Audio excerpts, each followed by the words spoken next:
Funding for This Is Nashville comes from you, our listeners, and Music City Prep Clinic, Nashville-based provider for PrEP and offering comprehensive sexual health services in an environment designed to be safe, professional, and shame-free. Learn more at musiccityprep.org. I'm Khalil A. Colonna, and this is Nashville. Right now, the world's attention is on the Men's World Cup in Qatar, and the excitement is already building for next year's Women's World Cup set to take place in Australia and New Zealand. Soccer, or futbol, is the global game. It brings people and countries together, and the energy is here in Nashville as well, especially for our Latino communities. Later this hour, we'll talk with some of the biggest soccer fans in town about why they love the game so much and how they use soccer to build connection. But first, it's time for At Us. Each week, we take time to read the comments so you don't have to. Yes, I am encouraging you to literally at us on Twitter at This Is Nashville and on Instagram at ThisIsNashville_WPLN. Joining me now with a look back at the past week is our digital lead, Anna Gallegos-Cannon. Hey, Anna. Hey, Khalil. It's always good to be in the studio with you. Always good to have you here. So let's start with Twitter's funeral. Rest in peace. Okay, we know that Twitter's not dead, but we did do an episode about the state of Twitter since Elon bought the platform and gutted its staff. With a few locals who are pretty prolific on Twitter, like singer Adia Victoria and entrepreneur Carlos Party of Cashville. I'm sure this episode got a lot of people talking, right? It really did. During our live show, a whole conversation kicked off in our mentions. It started with Peter Robertson sharing that he uses Twitter to communicate with local officials and connect with cool locals with shared interests. Then Nathan Hubbard, who goes by @NateFool, tweeted, quote, "Should I start up a local Nashville Mastodon server?" Okay, so for those who don't know, Mastodon is a microblogging platform with no ads, no algorithm, and no cost. It's decentralized, which means anyone can set up their own server. Right. So during our show, Nathan decided to go for it. And he set up Nashtodon.com. That's a pretty cool name. I like that. We'll be sure following along to see if this platform, really works in any way for Nashvillians to connect with each other like they've been able to do on Twitter. All right, so what else have our listeners been talking about this week? So Gregory tweeted at us during yesterday's show on Black churches. He wrote in to say, "Thank you so much for this episode. As a white Christian theologian in the Nashville area, you are teaching me about the vital lifeblood for Nashville that the Black church has been and is. This gives me hope." He also gave a shout out to the historically Black Episcopalian church, St. Anselm's, which has been around since 1906 and is literally right across the street from Harry. Wow, I love this history. What else do we have? Well, it's hunting season in Middle Tennessee, so we decided to do an episode highlighting the hobby, sport, lifestyle, whatever you want to call it. And we got a very nice email from a listener named Ethan. He wrote to us saying, "I adjusted my lunch hour to listen to hunting season in Middle Tennessee and wanted to compliment you on the authenticity of the presentation.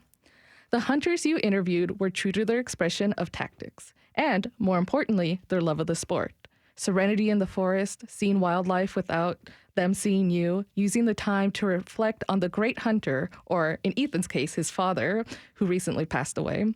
And ultimately, when you get lucky, the empathy you feel for the life that's taken." I know. I have to find some way to go turkey hunting, as was suggested by one of our guests. And if any of our listeners tried hunting for the first time after that show, let us know how your experience was. Now, last week, we also talked about performing arts, and specifically about some of our big holiday shows. We just want to add real quick that the Nashville Opera is not in season right now, but they are a big part of our performing arts scene. So don't sleep on the opera or sleep during the opera.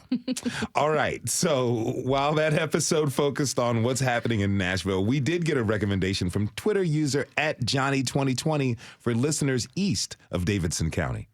So he sent us a DM giving 2 big thumbs up to the Cumberland County Playhouse in Crossville. Johnny wrote to us to say, quote, "Saw a show at the Cumberland County Playhouse. It was top-notch, a wonderful experience for the whole family. Got to order tickets ahead, and because it was a packed house. But speaking of the arts, we actually have to give a shout out to the Delgado family. From the episode about folk art? Yes, of course. So back in October, luthier Manuel Delgado spoke about how his family has been handcrafting guitars, mandolins, and other stringed instruments for 4 generations. But anyways, Manuel let us know on Instagram that his youngest daughter, Lila, will also carry on this family tradition. She's only 9 years old, and she's building her first instrument this winter. So thank you to Manuel for sharing that update. And go Lila, that's awesome. That's right. Go Lila. All right, Anna, before you go, we have one thing to ask our listeners. Yes, we want to hear your New Year's resolution, but for Nashville. So, for example, we've already had listeners write in to mention that in 2023, they would like to see more sidewalks or public transportation in Nashville. So, if you have a New Year's resolution for the city, you can submit to us on our form at thisisnashville.org or tweet at us. Okay, thanks to our digital lead, Anna Gallegos-Cannon, for this roundup. Anna, we'll see you soon. Of course, and our listeners know where to find me online. Don't forget to add us on Twitter and Instagram, and let's keep the comments coming. Also, fill out our community survey to let us know what topics you want us to cover at thisisnashville.org. It's super easy and quick and helps us produce shows with your needs and interests in mind. We have to take a short break.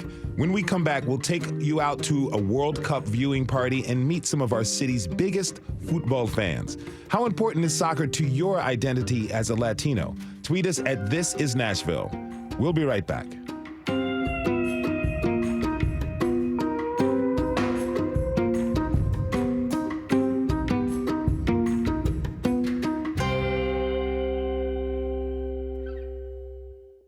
Funding for This Is Nashville comes from you, our listeners, and Music City Prep Clinic, Nashville-based provider for PrEP and offering comprehensive sexual health services in an environment designed to be safe, professional, and shame-free.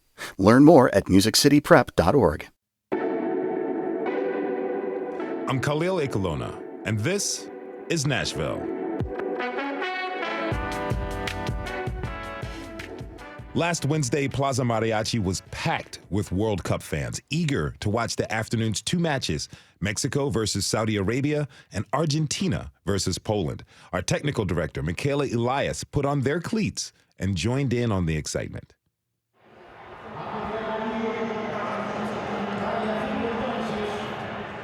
Okay, I didn't actually put on cleats, but can you imagine?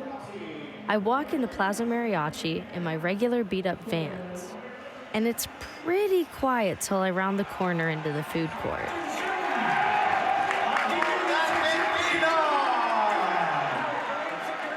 The room is packed with anxious fans. Right now, Mexico is up 2-0. It's the best thing ever. Jackie Beaufils is perched on a bar stool, watching over the heads of her fellow fans. I'm rooting for Mexico since I'm Mexican-American. My husband and his family, France, because they're French. So soccer for us, at least Hispanic people, is very important. Like, we watch it since we were little, so we're always watching. She stops suddenly as Mexico rushes to the goal, then narrowly misses another point. Sorry. No, you're totally fine. But Mexico fans aren't only watching their team. They've got their eyes set on a number of other TVs in the room. So we're depending on that game, too. If Argentina scores another goal, we move ahead. Right now, we want Argentina to score one more if they can. I hope Argentina wins. That's Edwin Zelaya.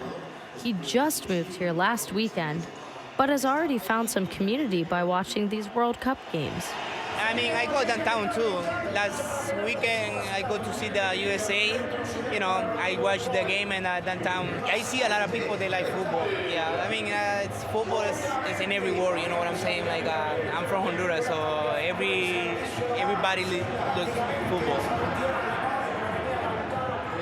My next guest knows all about the excitement of World Cup soccer. Francisco Morales is the program director of Plaza Mariachi Latino radio stations. Francisco, thanks for being here. Welcome to This Is Nashville. Thanks for inviting me. Actually, I'm very nervous because I'm on the air every single day, but in Spanish, not in English. So it's different. Well, you're going to do great. This is going to be Thank fantastic. Now, we just heard a little bit of what it's like to watch a soccer match at Plaza Mariachi. Tell our listeners what they can expect when they head down to experience a watch party. Well, it's as you were able to tell, that was not the best, the most attended watch party. Actually, the previous one versus Argentina, right there was, no room for not even a haste. It was so full, but it's crazy. It gets so excited. I don't know. It's just something that you cannot, unless you go, you will experience what it is. It's just something that you can think that you are in the stadium. Because of the great LEDs, and also the sound, of course, is loud because we need loudness to get to experience what is happening in Qatar. Now, I was at that Mexico-Argentina game at Plaza Mariachi. So that I was. It was absolutely fantastic. It was infectious even because there were so many people there rooting. Most of the crowd was rooting for Mexico. Yeah. A few Argentinians were in the crowd. There was a crowd for Argentina. As well. And, the one thing that I noticed was that everyone was so intent into watching the game and just cheering each other on. And that's something, I've been to a lot of sporting events. I had never been to an environment like that. What makes watching a match at Plaza Mariachi, what makes it so special, even if it's not a World Cup match? Well, the thing is that, it's a safe environment. It's family-oriented. And also, as you could tell, it's a nice place that you know that you're safe. And also, if you are having a good time with good food and drinks, and your kids are maybe playing at the playland, you have everything right there. You know that you're safe, and also you have the big LED. You cannot miss anything. You can't miss a thing. You're right. No. So, what goes into planning all of that? There's a lot of moving parts. Yeah, you have to change a lot of stuff because of the games could be this early, that early. Actually, on a day that you are closed, but you have to do things because if you're gonna have the World Cup right there, you're gonna have it. So you have to switch a lot of stuff, but it doesn't matter because we all like this. We like soccer. We love soccer, as you can tell. It's in our veins. It's part of us. Let me ask you, did you play football growing up? I didn't. I was the chubby guy that was always maybe a little bit nerd or something like that. Never played, actually. Well, what is it about the game that generates so much love?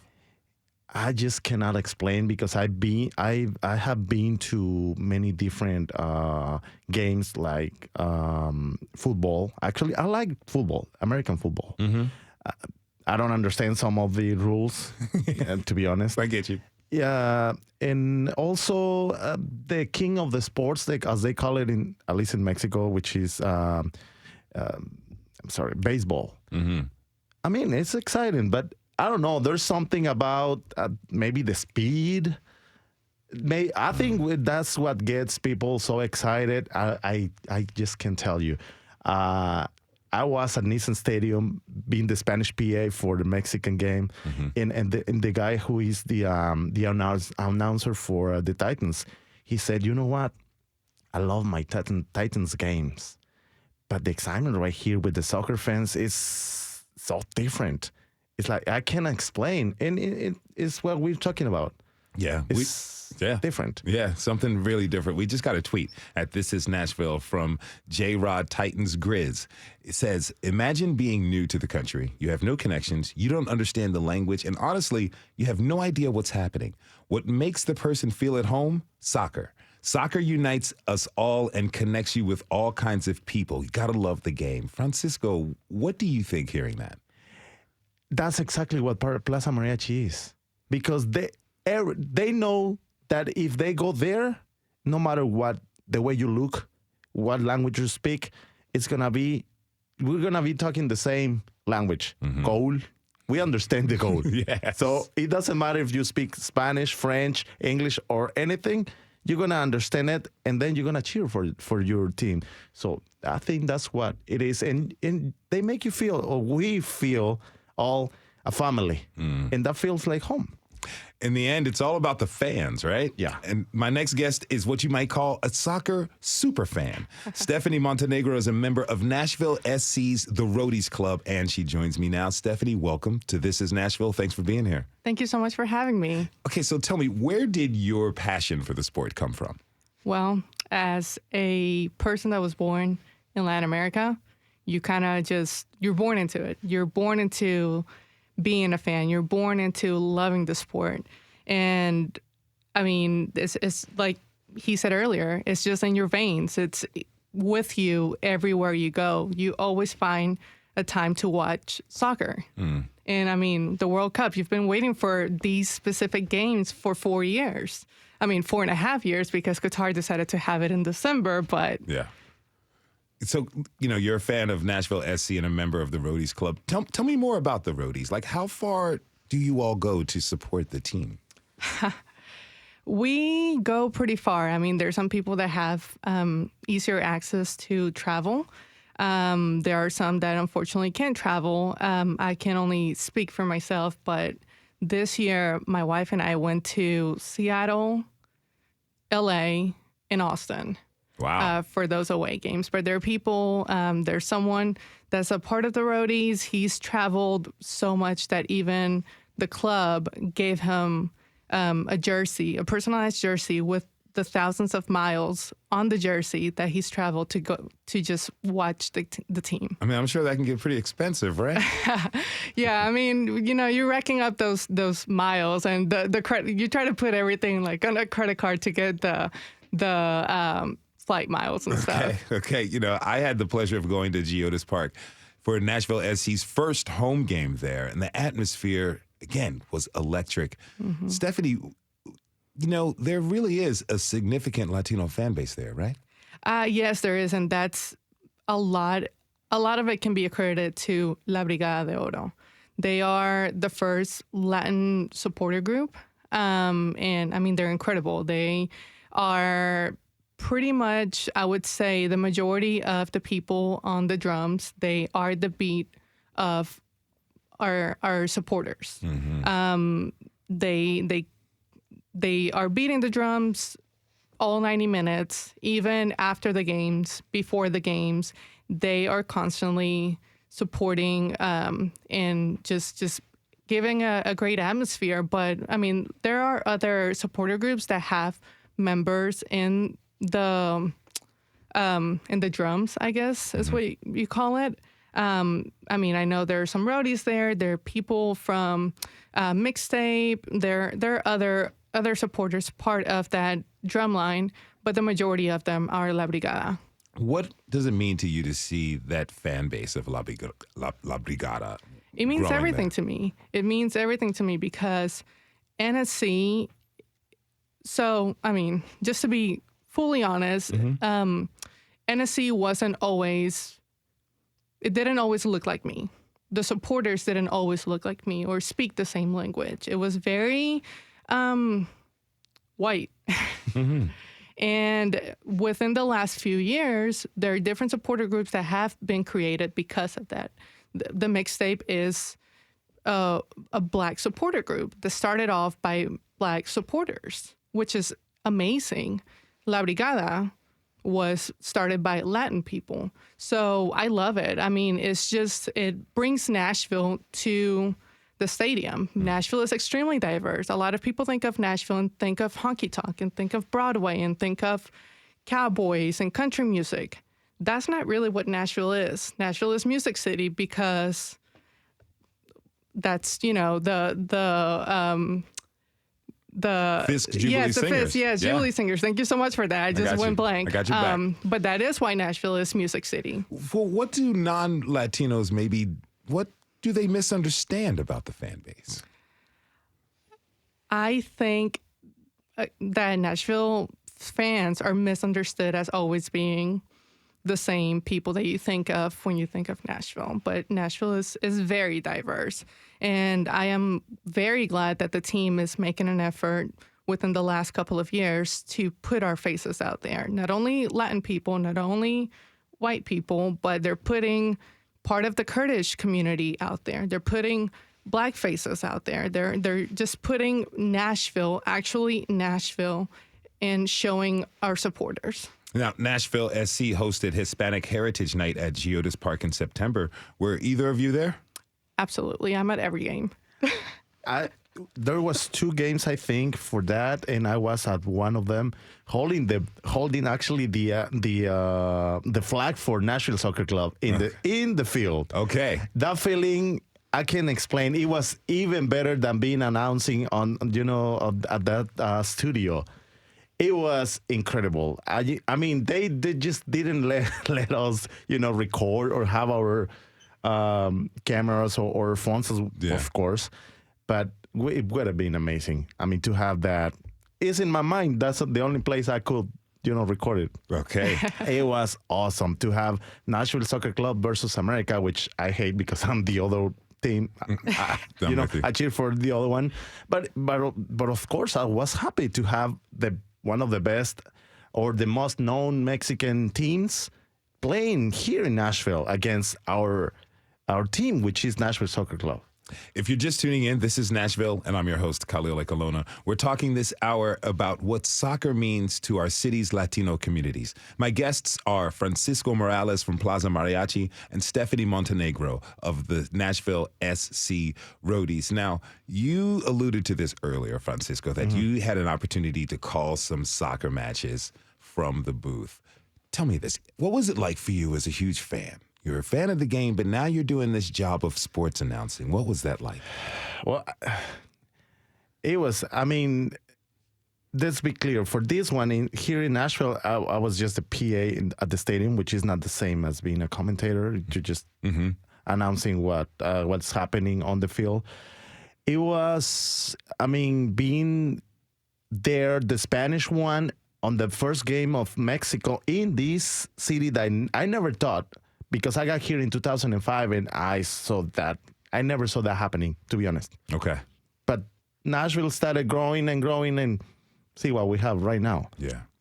And then they said, well, Mexico is coming to Nashville. And I was like, that's unbelievable. Then when I got the opportunity, I was like, I just can't believe it. It's the first time that Mexico is here and I'm going to be announcing.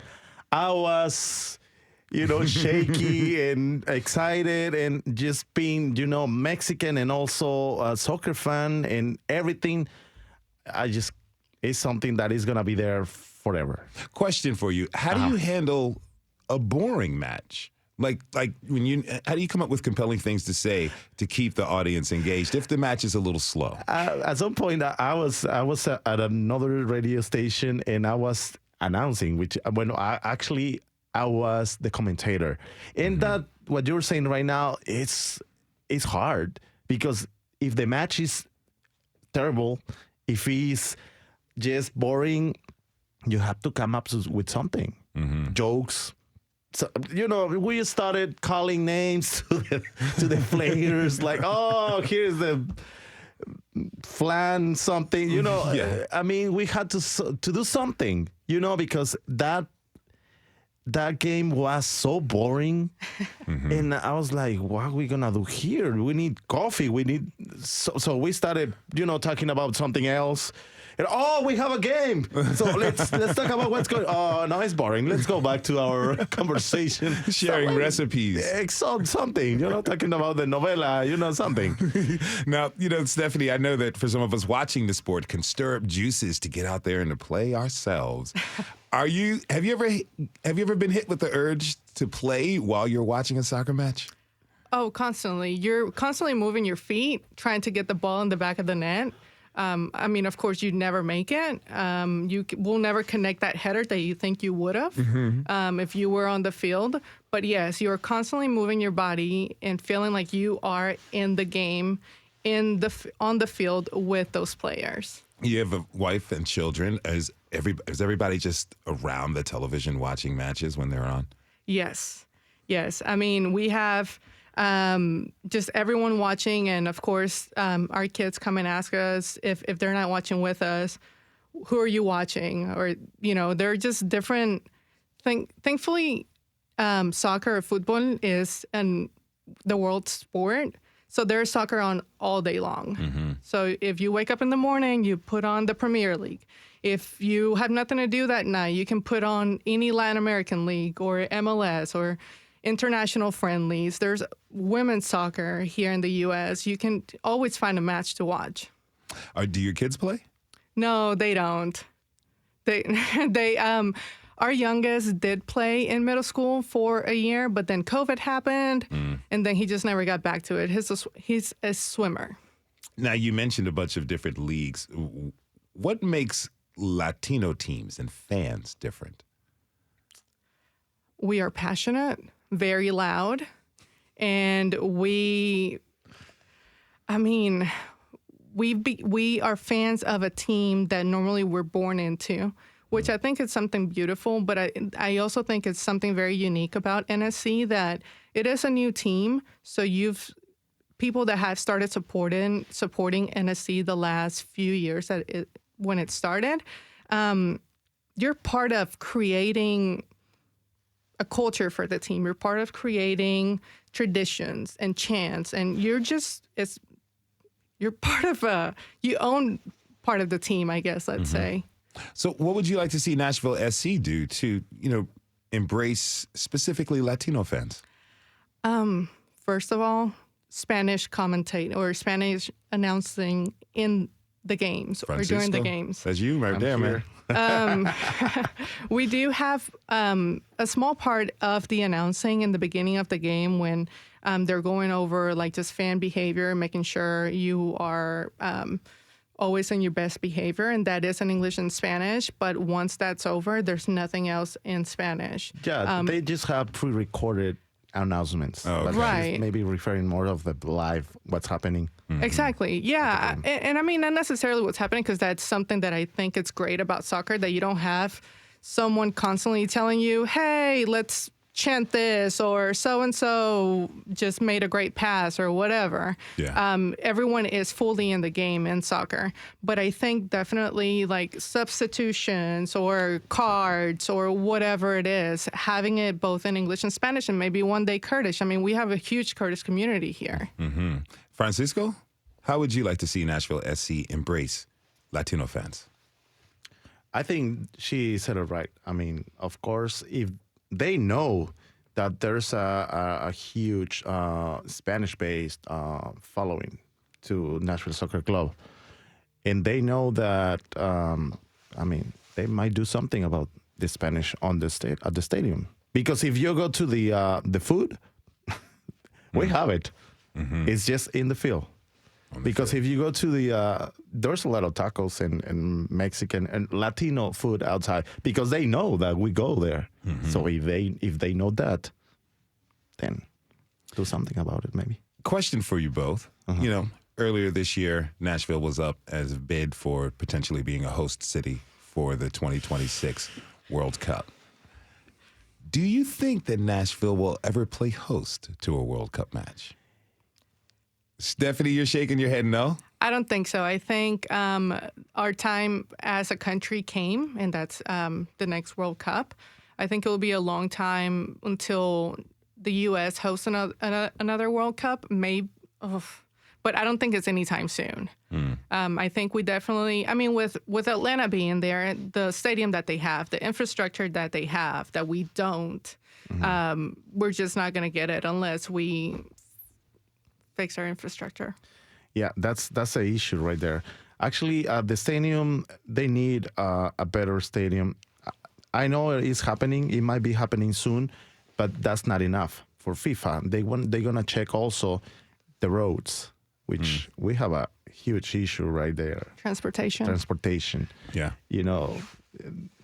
Traffic and everything. So it's gonna be hard. Okay. Now, speaking of the World Cup, who are your favorites to win the trophy this year? France? Yeah. Okay. Stephanie? I wouldn't be mad if France won it, honestly. This might be controversial, but I just hope it's not Argentina, Brazil, or Portugal. Why not one of those three? As a South American, I'm Colombian, so we always have The rivalry. Yes, the rivalry with Brazil and Argentina. So clearly. Wouldn't it be nice to see Messi walk away? This is his last World Cup. He does deserve it. I mean, he's a great player. I appreciate Messi for who he is and the amazing player that he is. We're probably not going to have another Messi very soon. But he does deserve a World Cup, I guess, since he's gotten everything else. But I just don't want him to win it. Okay. So maybe Mbappé deserves. Exactly. Another one. Someone else. Okay. I'm sorry for. Real quick though, Francisco, what do you want people to know about soccer culture of our Latino communities here in Nashville? That's I think through the soccer they can see what we are. Passionate. We are just people that like to have fun. Yeah, sometimes we get a little loud or louder, but we doesn't mean to bother other people. There's goods and bads about everyone, I think. And I believe that they can see what we are through the soccer. Stephanie? I just want to, I guess, double down on what Francisco said. We are passionate people. We know that what happens on the field or what happens in a stadium stays there. So we can enjoy our time with the rivals afterwards. We are not...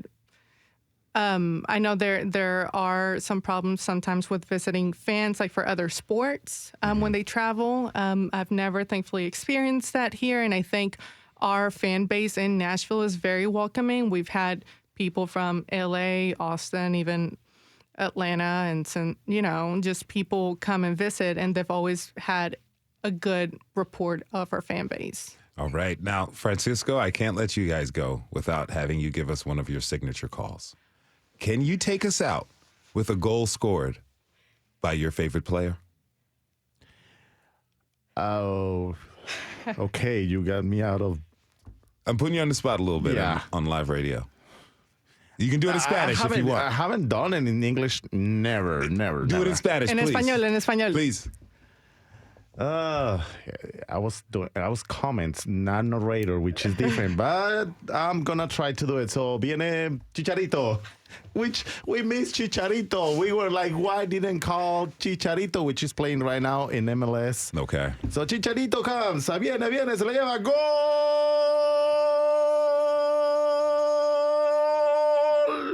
de Chicharito que nunca llegó. Francisco Morales is the program director of Plaza Mariachi's Latino radio stations. He was joined by Stephanie Montenegro, member of Nashville's SC's Roadies Club. I want to thank both of you for being here and enjoy the quarterfinals at the World Cup. Thank you so much for having me. Thank you. We want to see you back in. Oh, I'm coming. Trust me, I'm coming. We have to take a short break. When we come back, we'll learn how playing soccer is the perfect way to build community. Do you play soccer? What do you love about it? Tweet us at This Is Nashville. We'll be right back.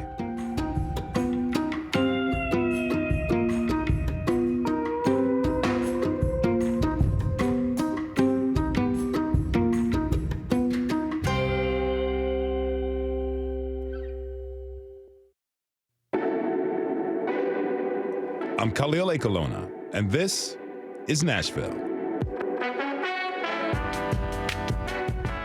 We've been talking this hour about what soccer means to members of our Latino communities here in Music City. It's a game that brings people together. Even just watching a match with a big group can be an incredible collective experience and cathartic. But actually getting out there and kicking the ball around, that's also a great way to find and build community. Not to mention stay in shape. My next guests know all about how the beautiful game can provide real-life connection for people of all ages. Dayana Morales is a youth development coordinator at Conexión Américas. Moises Rodriguez is co-founder of Maná Sports Club, and Pablo Aracena is is a longtime soccer player. And thanks to you all for being here. Welcome to This Is Nashville. Well, thank you very much. Thank you very much. I'm sorry, Deanna. No, thank you for having us. This is perfect. Now, Deanna, what makes playing the game so special to you? Wow, I've been playing for, I think, all my life. I started in high school and middle school, and then I played at different leagues outside. when I played during the school, and we traveled around Texas, and it was great. So it got pretty competitive. You were in some big time leagues, right? I mean, they were local, so we definitely played our hearts out. I think when we were younger, and it was a great time. Moises, how do you feel when playing soccer? I love playing soccer. It's I would say it pushes your conditioning. Okay, soccer is a sport about technique and conditioning. And I've been playing soccer for a really long time. Recently stopped a few years ago. Why'd you stop? Well, out of shape. There's nothing wrong with that. Yeah.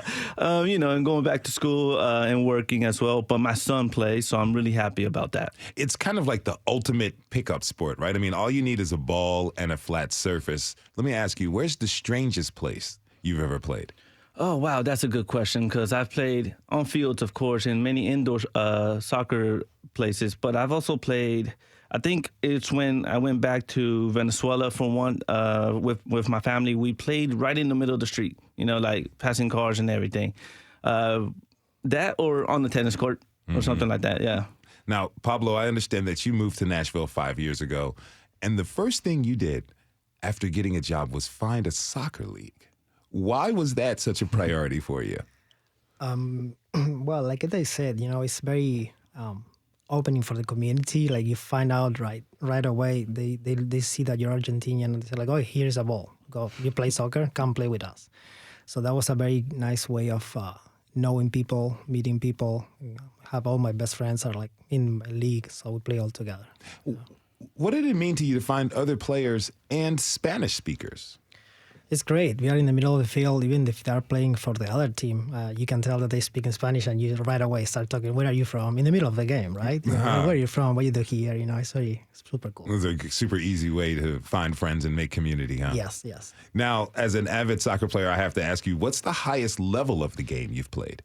Well, when I was younger, on my 20s, I get to play semi-pro in my country. So I did that for a little bit, for a few years. And then, I had to go and study, but I stopped playing. Before the break, Francisco and Stephanie were talking about how important soccer is in Latino cultures. How do you relate to that? It's everything for Argentinians. I was telling them before we get in here, where I am from, you have a team already before you have a name when you're a kid. You're kicking balls before walking. Everything is about the World Cup when it happens. It means a lot for the Argentina people. They see your team on the map, on the world. It means everything for us. I see you both nodding, Moises and Dayana. Is that the same for you both? Yes. For an example, I went to Honduras a few years ago, and also I've gone to Argentina and Guatemala. And when you're driving, you don't see a basketball court. You don't see a baseball field. You see a soccer field. You see a futsal field or court, and that tells you that's the first sport you learn over there. It means that much to us, and it brings everybody together. Having your family, your friends cheer for you if you're the one playing, or cheer for, somebody you like. It's a moment where everybody gets together, and it's a good family moment. And also it's a moment where there's just unity, and it's ingrained in the sport, and that's what I like. And you meet so many people, like Pablo just said. I know people from Guatemala, from Mexico, from everywhere, just by playing soccer. I wonder, you all are talking about how you're born into it. You're born to having your teams. You're born into the love for this sport. Dayana, do you know anyone who doesn't like soccer?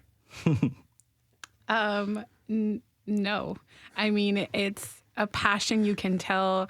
Everybody's watching the Mundial right now. You can see it. Yeah. I work with students at Overton High School, and I placed a screen to watch the first Mexico game, and the light in their eyes when they came into the cafeteria and saw that screen, it was like, I mean, you can be from anywhere. Like they said, Argentina, Mexico, Honduras, Guatemala, and that ball is moving on that field, and it's like everything stops. Mm-hmm. Everything stops. I love it. Now, you also play in leagues, right? Yes. So currently, because of the cold, not at the moment, but during the summer, we pick up games. Sometimes I jump from league to league, depending on times and my schedule. But yeah, it's really fun. Sometimes I was telling my husband we're playing with older women who can be moms, and also younger who can be between 16 and 17-year-olds who have a lot more speed than me or other. Well, how intense does it get out there? It gets pretty intense. It depends the team. Women are also very competitive. Also, they're different ages, so sometimes the game is a little bit more relaxed when they're a bit younger, but when they're a bit older, it's a little bit more intense. And the passion, you can tell it's there. Any crazy slide tackles happening with the older ladies? For sure, yeah. Somebody's mom's out there doing the slides or pulling hair or when the ref turns or doing their thing. So that because they are older and probably have a little bit more weight on them, so they can't keep up. So sometimes they do their little thing to slow you down. I love it. If you're just tuning in, this is Nashville, and I'm your host, Khalil Colonna. We're talking this hour about what soccer means to our local Latino communities. Join the conversation by tweeting us at This Is Nashville. Now, Dayana, you were talking about how you work with the youth at Overton High School, and you were showing them the game, and their eyes lit up. What did any of them say to you after, you gave them that experience? Well, different kinds of feedback. There was, oh my gosh, Miss, I can't believe it's here. We can stay, we can watch it, and it's so good, it's so intense. And then there was like, is this allowed? It was something so new to them that they almost didn't know how to react to it. Their culture was being represented. Their love for their passion for soccer was being represented in the school where the majority of the students are English speakers. And this is the one thing that belonged to them, that was part of their culture, that's part of their come up. It was almost like changing the whole environment of the school. It was great. Did you see non-Latino students kind of gravitating towards and asking questions and getting involved? Yes. The commentary was in Spanish, so it was like, what is he saying? What's going on? What does this mean for Mexico to win or to lose? It was just so exciting. We actually put the excitement on Instagram, and it got almost 600 likes. And that's probably one of the most seen picture on the Overton website. So you can tell they were excited. The States, soccer, football is not as popular as American football, baseball, or basketball. Moises, how would you like to see football grow in the United States? Oh, I would love that. I'm from Venezuela, so soccer is not number one in Venezuela. Baseball is, but I was raised here. And all my friends would play soccer. They were, the majority of my friends are from either Mexico, Guatemala, or somewhere in Central or South America. And their number one sport was always soccer. And just to see it grow little by little throughout the years has been great. And I hope it continues to grow. I hope more schools push soccer just like they do basketball and football. Now, you're responsible for kind of helping that exposure grow. You put together a sports league with a few of your siblings. What was the motivation to create the league? It was that. It was, first off, let's help these kids do something. Those who don't play football, those who don't play basketball, or those who are at home doing nothing, let's say, just give them a facility or somewhere that they could go. Either place, we have indoor soccer fields, but we also have a basketball, volleyball. We even have video games for those who don't play. The idea is just to help our youth, get active and do something. So what can families find when they go to Maná Sports Club? It's a family environment. You could watch the game, you could go to the little cafe we have, you could play video games, you could watch a game. We put all the World Cup games there, basketball, football, and all the games there. So now, it's a family environment, I'm sorry. Now, Pablo, you're still playing, right? Yes, I am. Is there a strong club scene here in Nashville? Yes, we play in MTSA league. It's an amateur adults league, and we have over 40 open. I play in over 40. And yeah, it's pretty active. We play summer, spring, fall, and then in winter we play indoors too. Are there any Latino-specific clubs as well? I think there is a few of them. it's pretty mixed, but I noticed that we play against a lot of teams that are like all from Mexico, from Colombia. It's a mixed match, yeah. Now, I know you've only been here for like five years, but how would you like to see Nashville and, invest in soccer beyond what it's doing and its investment in our professional league with Nashville SC? I would like to see it more for kids. Like we were talking before we get in here, I was asking them about how is the scholarship situation here for kids in soccer, and they were saying that it's not too heavy yet. So I'm hoping that now that we have the new stadium, Nashville is doing well, we have the World Cup coming, I would like to see more clubs for kids, to try to, get them from since when they are kids to get into it. Yes, some of the youth clubs can be pretty expensive, Yes. right? Yes. All right, so, how can we make the game more accessible for the youth who don't have a lot of resources? Moises? I think it's just reaching those inner cities and rural areas. When I grew up, all you had was the YMCA or a different little leagues. And if you wanted to take something serious, you had to pay select soccer, and that's travel soccer. Mm-hmm. And we were speaking about this a little bit before.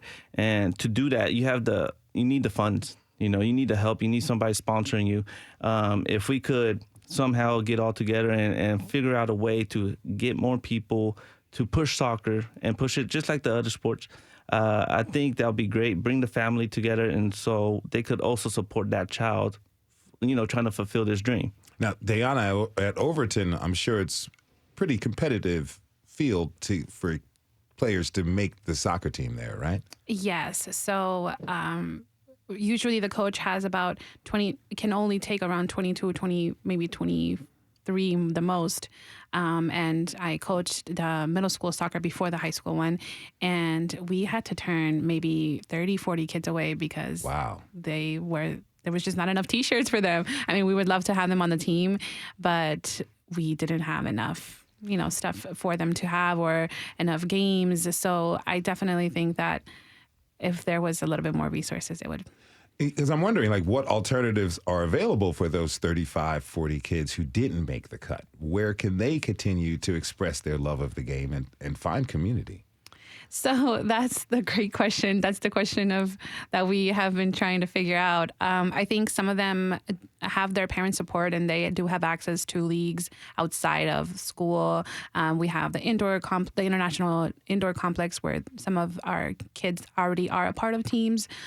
We have leagues that they can join during the summer, the spring. But yeah, there's definitely a room to grow for Nashville. What would you like to see the city do? If you had a wish list, it's the holiday season, so ask for that wish.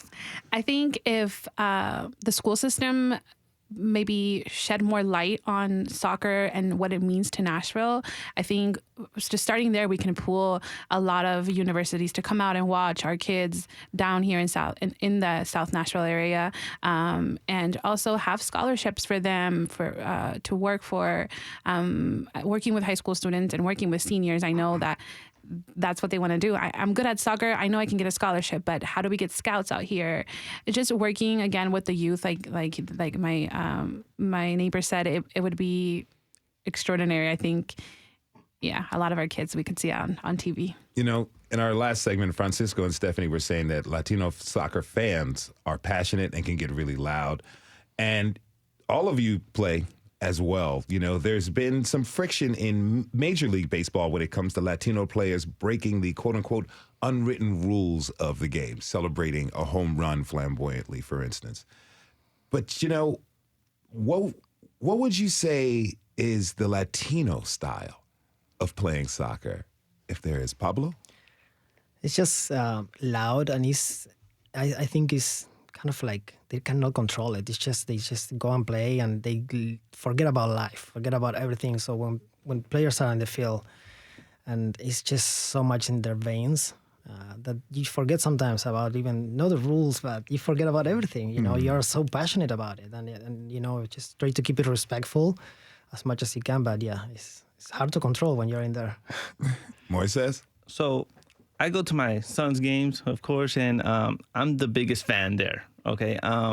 My son is sometimes the only Latino playing on that team. This previous season, it was him and my nephew, and you could hear me from a mile away. Okay. And just like Pablo said, you just forget. You're just in the moment with them.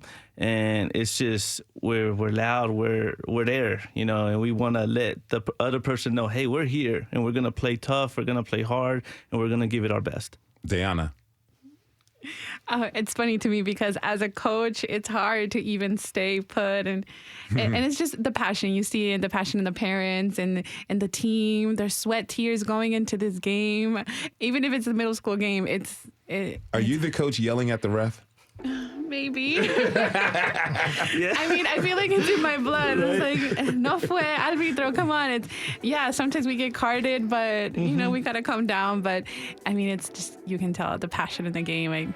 Sometimes we can't help it. It's wonderful. Okay, real quick, before we go, World Cup favorites. Who's going to win, Dayana? I wish we had an underdog. Any underdog that wins is great. Obviously, Messi, Argentina would be awesome. Pablo? I'm Argentinian, so Argentina. All right, Moises. I'm sorry, Pablo, but CR7, Portugal. Okay, all right. I want to thank my guests, Dayana Morales with Conexión Américas, Moises Rodriguez of Maná and Sports Club, and avid soccer player Pablo Aracena. I want to thank you all for being with us. Thank you for having us. Thank you. We want to thank everyone who tuned in this hour. Tomorrow, before we go into 2023, let's discover what Nashville's resolutions are like, or what they should be. This is Nashville. It's a production of WPLN News and Nashville Public Radio. Our producers are Steve Harouche, Rose Gilbert, and Magnolia McKay. Our digital lead is Anna Gallegos Cannon. Michaela Elias is our technical director. Our executive producer is Andrea Tudhope. Shout out to our intern, Tori Hoover, and the masterminds behind our theme music, Laurent and Namir Blade. Special thanks to Chet Wisey and Julian Garcia. Conversation doesn't end here. Tweet us while you still can at This Is Nashville. This is Nashville. I'm Khalil Colonna. We'll see you tomorrow, everybody, and be good to each other.